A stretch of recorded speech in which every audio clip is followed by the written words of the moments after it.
قدموں کی چاپ اسے قریب ہوتی ہوئی سنائی دی۔ وہ خام خواہ گود میں دھرے ہاتھوں کو دیکھنے لگی۔ وہ نروس ہو رہی تھی اور یہ وہ جانتی تھی۔ دروازہ کھلا اور اسے ہمایوں کے بھاری بوٹوں کی چاپ سنائی دی، مگر نہیں، ساتھ میں نازک ہیل کی ٹک ٹک بھی تھی۔ اس نے حیرت سے سر اٹھایا اور اگلے ہی پل زور کا جھٹکا لگا۔ ہمایوں اور آرزو آگے پیچھے اندر داخل ہوئے۔ وہ یونیفارم میں ملبوس تھا، ہاتھ میں ایک خاکی لفافہ تھا اور وہ آرزو سے بغیر کچھ سنے چلا آ رہا تھا۔ وہ اس کے ہم قدم مسرور سی چل رہی تھی، وائٹ ٹراؤزر پہ پنک گھٹنوں تک آتی شرٹ اور دوپٹہ ناپید، کمان، پتلی ابروز اور تیکھی نگاہیں۔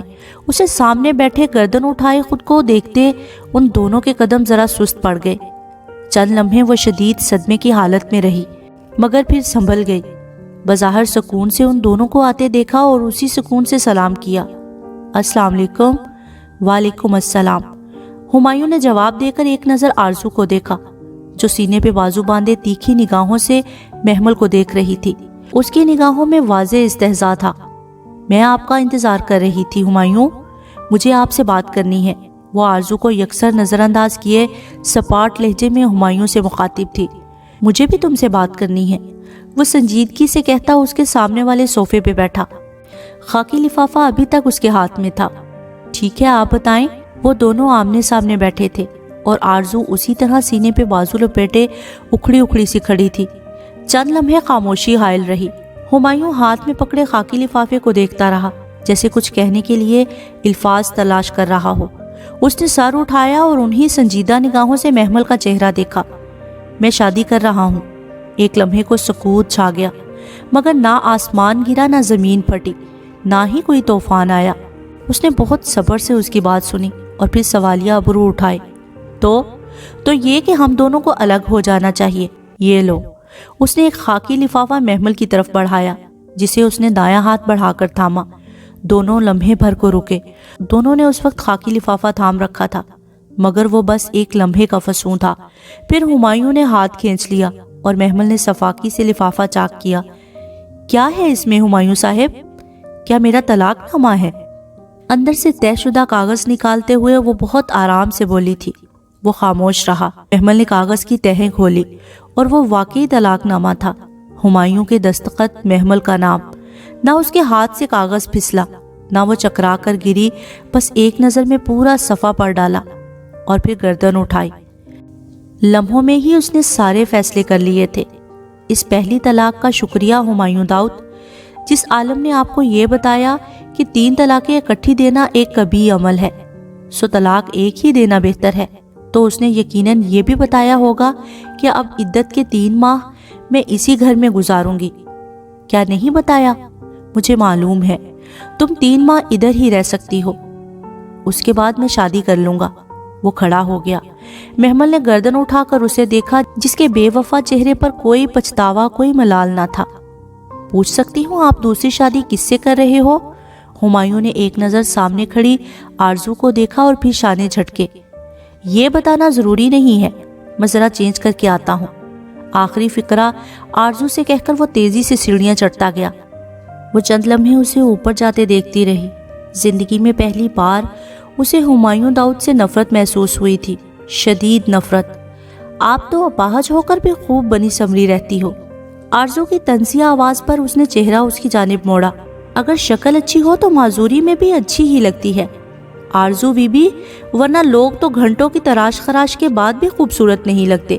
رسی جل گئی، بل نہیں گئے۔ وہ اس کے سامنے والے صوفے پہ بیٹھ گئی، دائیں ٹانگ بائیں ٹانگ پر چڑھائی اور بڑے استحقاق سے سائڈ ٹیبل پر رکھا ہوا ہمایوں کا موبائل اٹھایا، جو اس نے بیٹھتے ہوئے ادھر رکھا تھا۔ وہ خاموش رہی۔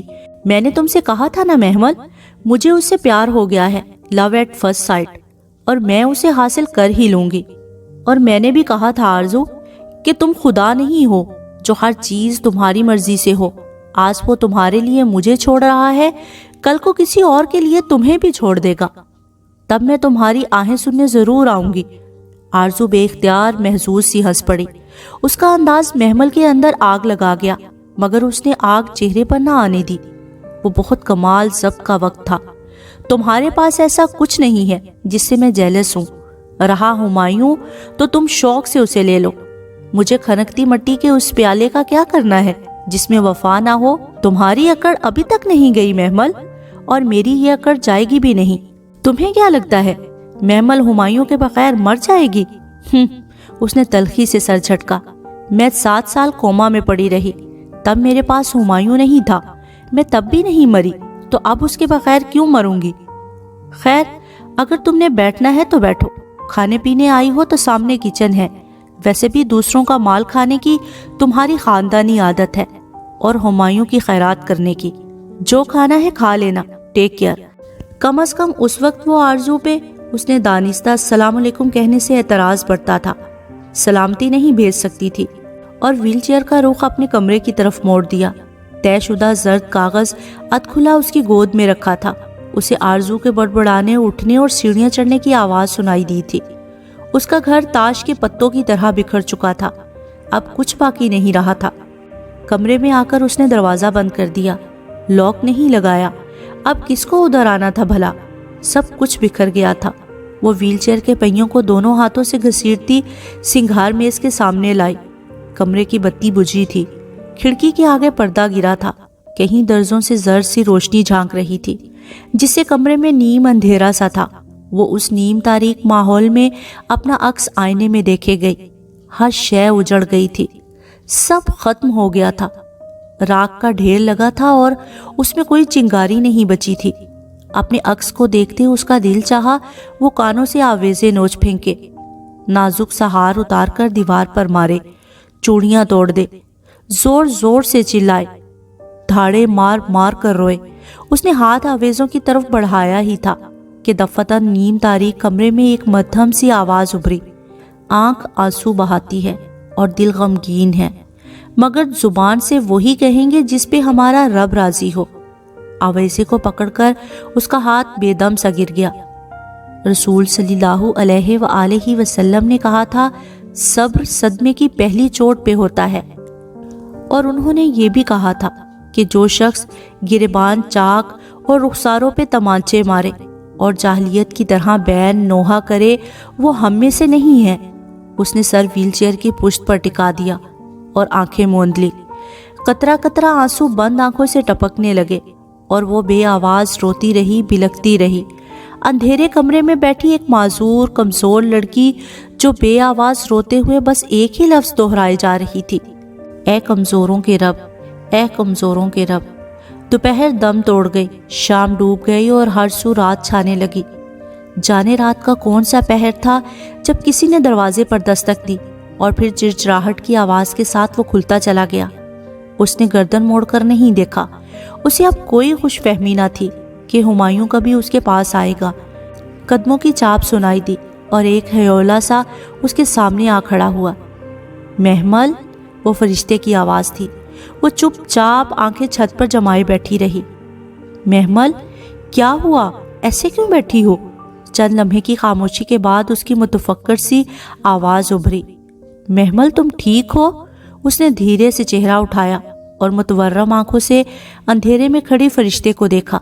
اس نے سیاہ جوڑا پہن رکھا تھا، سیاہ دوپٹے کے حالے میں مقید اس کا چہرہ دھمک رہا تھا۔ محمل، ہمایوں نے مجھے طلاق دے دی ہے، وہ دھیرے سے بولی تو آواز میں آنسوؤں کی نمی تھی۔ کتنے ہی پل ماحول پہ سکتہ چھایا رہا۔ کب؟ آج دوپہر میں عدت اس گھر میں پوری کروں گی، پھر اس کے بعد میں چلی جاؤں گی اور وہ شادی کر لے گا۔ اس نے رخ فرشتے سے موڑ لیا تھا تاکہ وہ اس کا چہرہ نہ دیکھ سکے۔ آئی ایم ویری سوری محمل، وہ تعصب کھڑی تھی۔ تم عدت کے بعد کہاں جاؤ گی؟ کیا تم خود کو اتنا اسٹرانگ فیل کرتی ہو کہ حالات کا مقابلہ کر لو گی؟ ہاں میں کر لوں گی، آپ جائیں، مجھے اکیلا چھوڑ دیں پلیز۔ فرشتے نے سمجھ کر سر ہلایا اور وہ آہستہ آہستہ قدم اٹھاتی دروازے کی طرف بڑھ گئی۔ دروازے کے بند ہونے کی آواز پہ اس نے چہرہ موڑا۔ کمرہ پھر سے سنسان ہو چکا تھا اور وہ جا چکی تھی۔ وہ رات بہت عجیب تھی۔ محمل نے اتنی ویران رات کبھی نہیں گزاری تھی، تب بھی نہیں جب وہ مسجد کی دیوار پھلانگ رہی تھی، تب بھی نہیں جب اسے اس کی جائیداد اور گھر سے محروم کر کے نکال دیا گیا تھا، تب بھی نہیں جب اس کی ماں مری تھی، تب بھی نہیں جب وہ 7 سال بعد کومے سے جاگی تھی۔ ایسی رات پہلے کبھی نہیں آئی تھی۔ وہ ویل چیئر کی پشت سے سر ٹکائے چھت کو دیکھ رہی تھی۔ پردوں سے چھن چھن کر آتی چاندنی میں پردے یوں چمک رہے تھے جیسے چاندی کے ورق ہوں۔ زندگی ایک دم گویا ختم سی ہو گئی تھی، ہر طرف اندھیرا تھا۔ اس کے پاس آگے چلنے کو کوئی امید نہ تھی۔ ہمایوں اس کا نہیں رہا تھا، تیمور اس کا نہیں رہا تھا، نہ کسی رشتہ دار کا آسرا تھا، اور رہی فرشتے تو وہ اس کے جانے کے بعد مسجد شفٹ ہو جاتی۔ وہ کب تک فرشتے کو اپنی وجہ سے پابند رکھتی؟ رات یوں ہی خاموشی سے بیتتی گئی۔ وہ اسی طرح برف کا مجسمہ بنی ویل چیئر پہ بیٹھی رہی۔ پردوں کی چمک ختم ہو گئی تھی اور کمرے میں مہیب کھپ اندھیرا چھا گیا تھا۔ اسے اس اندھیرے سے خوف آنے لگا۔ وہ آنکھیں پھاڑ پھاڑ کر اندھیرے میں دیکھنے کی سعی کرنے لگی، اور تب ہی کھڑکی کے کناروں میں صبح کاذب کی نلاہٹ ابھرنے لگی۔ دور کہیں فجر کی آذانیں بلند ہو رہی تھی۔ اس کے برف بنے وجود میں پہلی بار جنبش ہوئی۔ اس نے اپنے سن ہوتے ہوئے ہاتھ اٹھائے اور پہیوں کو آگے کی طرف گھسیٹا۔ شیلف پہ ایک طرف وضو کے پانی کا برتن رکھا تھا۔ محمل نے وضو کیا اور نماز پڑھی۔ پھر جب دعا کے لیے ہاتھ اٹھائے تو کوئی دعا ذہن میں ہی نہ آئی، بس ایک وہی لفظ، اے کمزوروں کے رب، لبوں پہ اترا۔ اس نے کئی بار اسے دہرایا۔ آنکھوں سے ٹپ ٹپ آنسو گرنے لگے تو اس نے آمین کہہ کر چہرے پر ہاتھ پھیر لیے۔ کمرے میں ہلکی ہلکی نیلاہٹ اترنے لگی تھی۔ وہ ویل چیئر کو شیلف کے قریب لائی جہاں ٹیپ ریکارڈر اور ساتھ کیسٹوں کا ڈبہ رکھا تھا۔ اس نے بنا دیکھے ایک کیسٹ لگا لی اور ٹیپ میں ڈال کر پلے کا بٹن دبایا۔ کہیں درمیان سے تلاوت شروع ہو گئی تھی، اور کس کی بات اس شخص کی بات سے زیادہ اچھی ہو سکتی ہے جو اللہ کی طرف بلائے؟ وہ حیرت سے چونکی۔ یہ آیت تو پرسوں اس نے پڑھی تھی، پھر یہی کیوں لگ گئی؟ اور بھلائی اور برائی برابر نہیں ہو سکتی؟ وہ حیران سی سن رہی تھی۔ اللہ اسے یہ آیت پھر سے کیوں سنوا رہا تھا؟ یہ آیات تو گزر چکی تھی، پھر دوبارہ کیوں؟ برائی کو اس طریقے سے دور کرو جو بہترین ہو۔ قاری صاحب کی آواز پڑھتے ہوئے بھرا گئی تھی۔ وہ الجھ سی گئی۔ اللہ اسے پھر سے کیوں وہی بتا رہا تھا؟ وہ شخص تو اب سارے تعلق کاٹ چکا تھا، اب تو کوئی امید نہیں رہی تھی۔ پھر کیوں اسے برائی کو بہترین طریقے سے دور کرنے کو کہا جا رہا تھا؟ اور میرا حمیم میرا جانثار نہیں بن سکتا اللہ تعالیٰ، اس نے مجھے طلاق دے دی ہے، وہ مجھے 3 ماہ بعد گھر سے نکال دے گا، اب تو درمیان کا کوئی راستہ نہیں رہ گیا، پھر آپ کیوں مجھے عداوت کو دور کرنے کا کہہ رہی ہیں؟ وہ ایک دم رو پڑی تھی۔ پردوں کی دوسری جانب روشنی جھانکنے لگی۔ اس نے ہاتھ بڑھا کر پردے ہٹا دیے۔ باہر لان میں صبح اتر آئی تھی۔ گہری سیاہ رات کے بعد اترتی صبح۔ برائی کو اس طریقے سے دور کرو جو بہترین ہو۔ گھاس پہ تیمور بیٹھا تھا، نکر شرٹ میں ملبوس، سوئی سوئی آنکھیں لیے وہ گھاس پہ بیٹھی بلی کی کمر پر پیار سے ہاتھ پھیر رہا تھا۔ شاید اس کے ہاتھ میں کچھ تھا جو بلی کو کھلانے لایا تھا۔ پھر دفعتاً وہ شخص، پھر دفعتاً وہ شخص، پھر دفعتاً وہ شخص۔ قاری صاحب کی آواز اور اس کی سوچیں آپس میں گڑبڑ ہو رہی تھی۔ تیمور اب بلی کے منہ میں روٹی کا ٹکڑا ڈالنے کی کوشش کر رہا تھا۔ وہ شخص جس کے اور تمہارے درمیان عداوت ہے۔ وہ الفاظ کمرے کی دیواروں کے ساتھ ٹکرا رہے تھے۔ وہ بنا پلک جھپکے تیمور کو دیکھ رہی تھی۔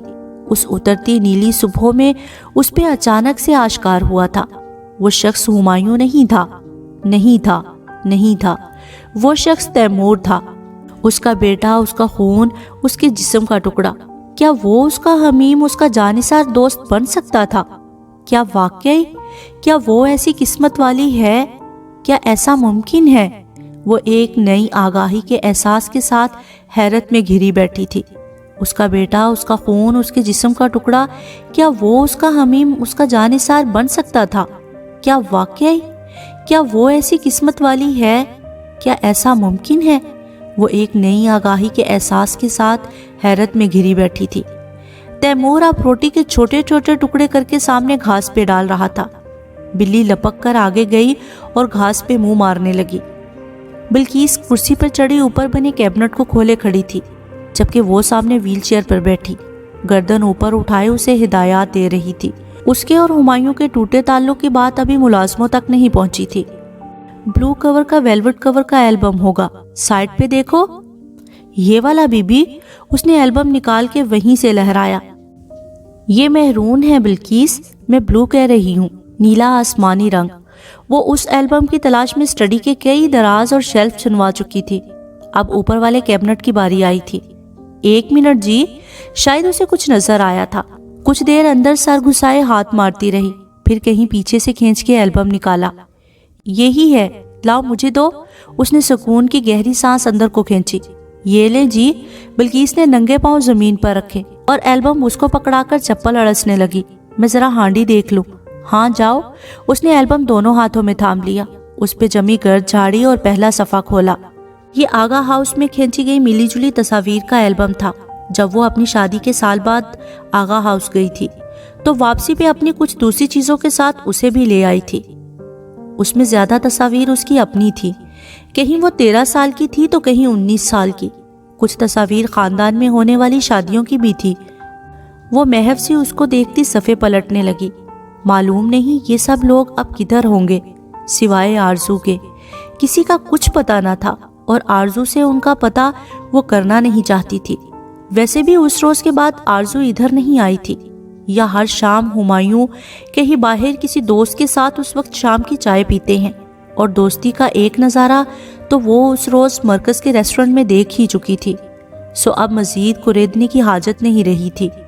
اور رہے یہ لوگ تو ان کی تصویریں دیکھتے ہوئے وہ ہمیشہ کی طرح یہی سوچ رہی تھی کہ ان کا کیا بنا؟ کیا وہ ابھی تک بے مہار گھوم رہے ہیں یا اللہ نے ان کی رسی کھینچی؟ ظلم اور والدین کی نافرمانی دو ایسے گناہ ہیں جن کی سزا دنیا میں بھی لازمی ملتی ہے۔ تو کیا ان کو سزا ملی؟ کیا ان کو احساس ہوا؟ اور سب سے بڑھ کر کیا اس شخص کو سزا ملی جو اس وقت اس کے سامنے تصویر میں مسکرا رہا تھا؟ آغا فواد کریم، آغا جان کا ولی عہد، جس نے اس کو بکاؤ مال بنایا، بلیک میل کر کے تمام جائیداد اپنے نام لکھوائی اور پھر اس کی گردن پر پستول رکھ کے فرشتے کو دھمکایا، گھر سے نکلوایا، اور بعد میں جانے وہ ہمایوں کو آ کر کیا کہہ گیا تھا کہ ہمایوں اس کی شکل دیکھنے کا روادار نہیں تھا۔ ہانڈی نہیں لگی تھی، شکر مالک کا۔ بلقیس تیزی سے اندر داخل ہوئی۔ اس نے خیالات سے چونک کر سر اٹھایا۔ ہائے کتنے سوہنے فوٹو ہیں، یہ آپ کے گھر والوں کے ہیں جی؟ وہ کھلے ایلبم کو اشتیاق سے دیکھ کر اس کے کندھوں کے ساتھ کھڑی ہو گئی اور سر جھکائے دیکھنے لگی۔ ہاں میرے رشتہ دار ہیں۔ اس نے صفحہ پلٹا۔ اگلے صفحے پر آرزو اور فواد تائی اماں کے ساتھ کھڑے تھے۔ یہ خاندان کی کسی شادی کا فوٹو تھا۔ یہ تو وہی ہیں۔ بلقیس گویا حیرت زدہ رہ گئی۔ تب اسے یاد آیا بلقیس نے ہی تو اسے فواد کے آنے کا بتایا تھا۔ شاید وہ اسے پہچان گئی تھی۔ یہ آپ کے رشتہ دار ہیں جی؟ یہ تو ادھر آتی رہتی ہیں۔ کمال ہے، مجھے تو پتہ ہی نہیں تھا۔ کون؟ یہ لڑکی؟ اسے حیرت ہوئی۔ وہ تو سمجھی تھی بلقیس فواد کی بات کر رہی ہے۔ ہاں جی، یہ آرزو بی بی۔ اس نے آرزو کے چہرے پر انگلی رکھی۔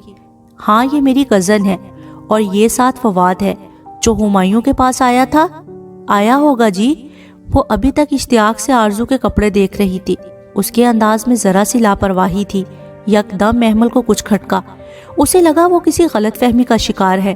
بلقیس، یہ وہی بندہ ہے جو اس روز ہمایوں کے پاس آیا تھا جب ہمایوں نے فرشتے کو ڈانٹا تھا۔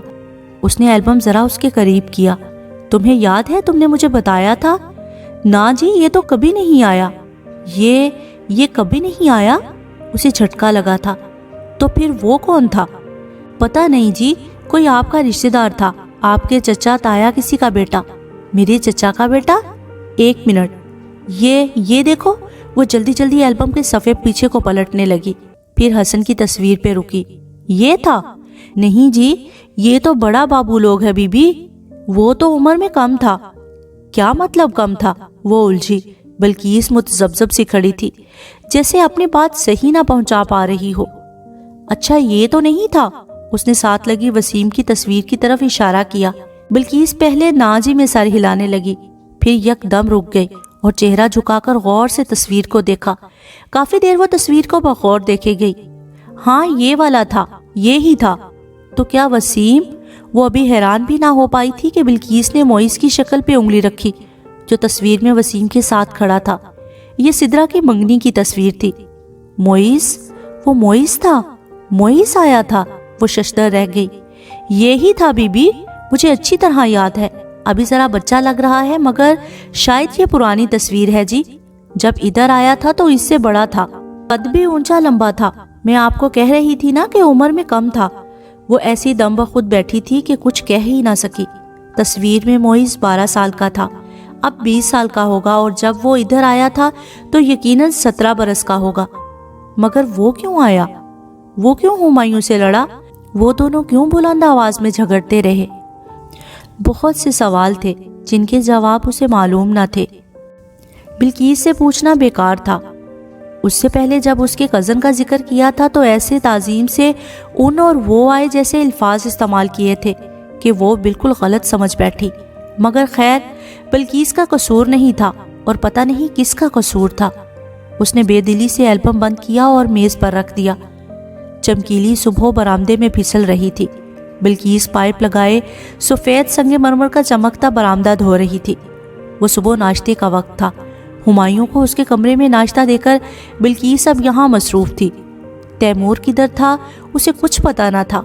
وہ آج اپنی فجر کی تلاوت نہ کر سکی، اور اب ادھر ویل چیئر پر بیٹھ کر وہی کرنا چاہ رہی تھی، مگر بار بار دھیان بٹ جاتا تھا۔ بلقیس پائپ اٹھائے برآمدے سے نیچے اتر گئی۔ اب ڈرائی وے پہ پانی ڈال رہی تھی۔ برآمدے کے فرش پہ کہیں کہیں پانی چمک رہا تھا۔ دفعتاً دروازہ کھلا تو وہ چونک کر دیکھنے لگی۔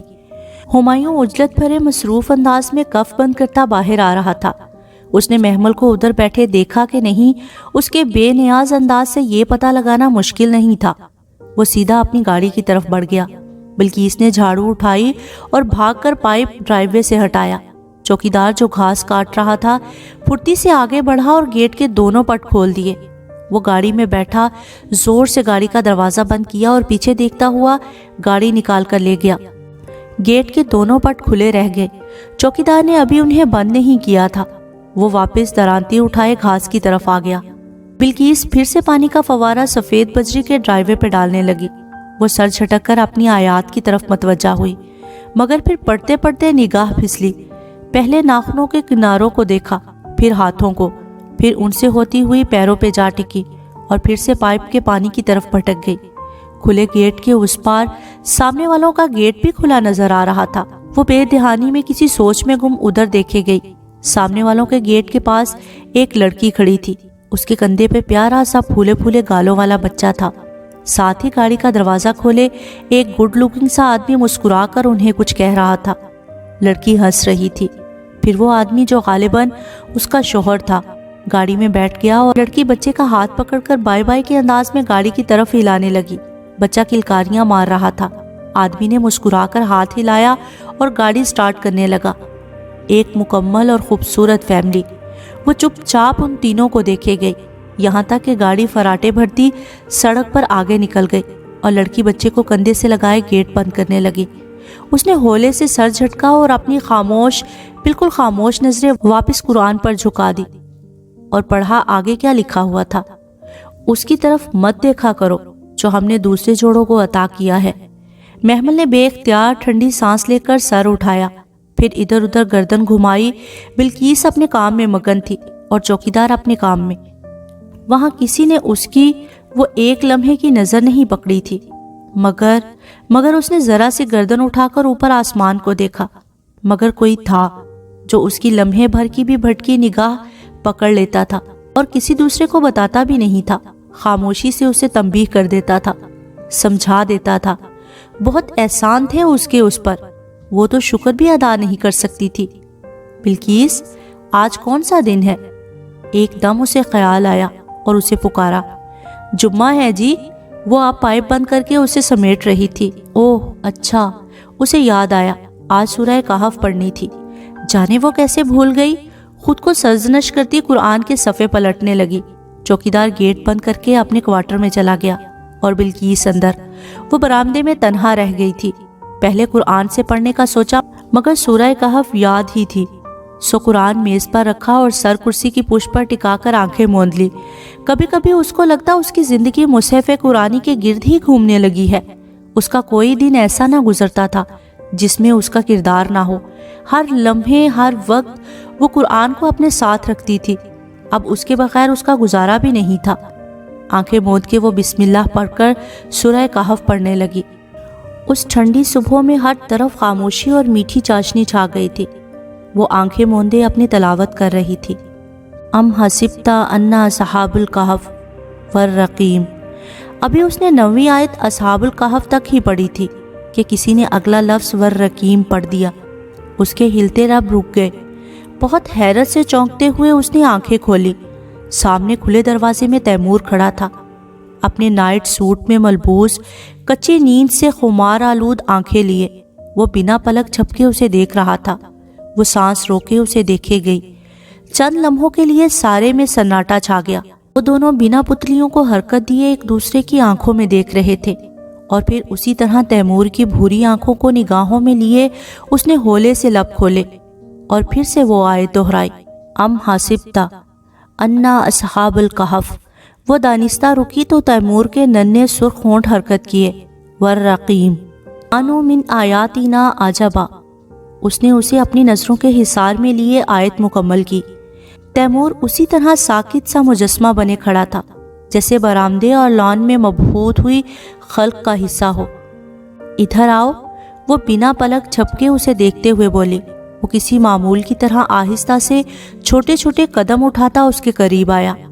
اس نے اس کے ہاتھ تھامنے کو دونوں ہاتھ بڑھائے اور کسی سحر زدہ شخص کی طرح تیمور نے اپنے چھوٹے چھوٹے ہاتھ اس کے ہاتھ میں دے دیے۔ تمہیں کیسے پتا چلا اصحاب الکہف کے بعد والرقیم آتا ہے؟ وہ خاموش کھڑا رہا جیسے اسے خود بھی نامعلوم ہو۔ تمہیں سورہ کہف آتی ہے؟